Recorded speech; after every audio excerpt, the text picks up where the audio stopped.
ભાઈ આ તો સમાચાર મળ્યા મને, એટલે મેં કીધું કે બહુ આનંદની વાત છે, એટલે મેં કીધું લાવો તને ફોન કરીને કહું કોંગ્રેચ્યુલેશન. Thank you. ના ના, સરસ કર્યું, આનંદ થયો. હો ભાઈ, પણ હોબળી ઓનલાઈન સેટિંગ થયું તારું? હા, ઓનલાઈન આ બધી વેબસાઇટ આવે છે ને એમાં. સરસ.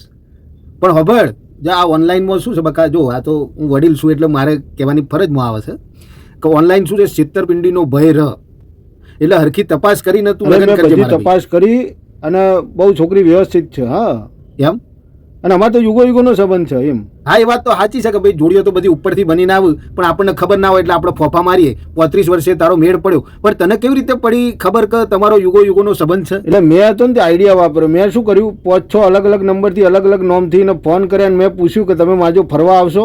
તે દરેક વખતે મને ઓળખી જઈને દરેક વખતે હા પાડી. બોલો. પછી મને લાગ્યું કે અમારો સંબંધ જે ઉપરથી બનીને આવેલો બહુ દિવ્ય સંબંધ છે, એમ પવિત્ર સંબંધ. સારું ભાઈ, તમે સુખી થાવ, બીજું તો શું, અમારા વડીલોના આશીર્વાદ બતા.